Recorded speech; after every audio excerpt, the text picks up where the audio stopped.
ይሄ ቪዲዮ ወደ ኋላ 5 አመት 10 አመት ያያሰባችሁ ይሄን ማድረግ አልነበረብኝም፣ እዚህ ቦታ መገኘት አልነበረብኝም፣ ይሄን ማጥፋት አልነበረብኝም፣ ይሄን ህይወት መኖር አልነበረብኝም፣ እዚህ ጉዳይ ላይ ኢንቨስት ማድረግ አልነበረብኝም እያለ ለሚናደር ለሚበሳጭ በራሱ ላይ ለሚቆጣ ሰው የመጀመሪያው ትላንትና ያለፈውን አንዳችም ነገር መመለስ አለመቻላችንን ማወቅ አለብን።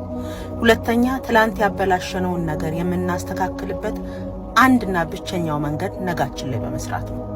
ትላንትና የባከነ ጊዜ አለ፣ ትላንት የባከነ ሪሶርስ አለ፣ ትላንትና ያበላሸነው መሄድ የሌለብን መገኘት የሌለብን መዋል የሌለብን ማጥፋት የሌለብን ጥፋቶች አጥፍተናል።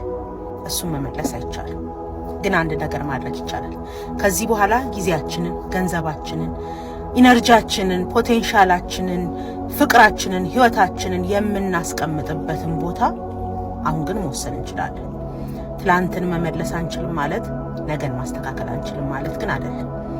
ዛሬ ላይ በትላንትና የተናደድንባቸውን ጉዳዮች ባለመድገም፣ ትላንትና ያጠፋናቸውን ጥፋቶች ባለማጥፋት፣ ነገን ደግሞ በማስተካከል የትላንትናውን ብክነት የትላንትናውን ጥፋት መበቀል ይችላል።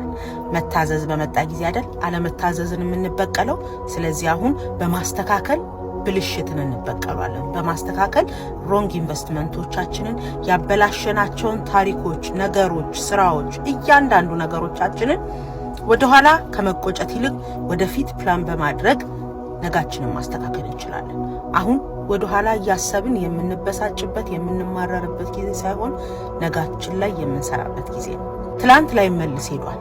ነገ ላይ ግን የመስራት እድሉ አለንና ትላንትን በማሰብ ነጋችንንም እንዳናበላሽ አሁን አስበን የትላንት ጥፋታችንን አስተካክል ነገ ትልቅና ስኬታማ የትላንቱን ጥፋት የማይደግም ከስተቱ የተማረ ከትላንቱ ያሻሻለ ሰው ሆነን መቀጠል እንችላለን። አሁን የምናዝንበት የምናለቅስበት ሰዓት ሳይሆን የምናቅድበት ሰዓት ነው። ዌክ አፕ። ወዳችኋለሁ።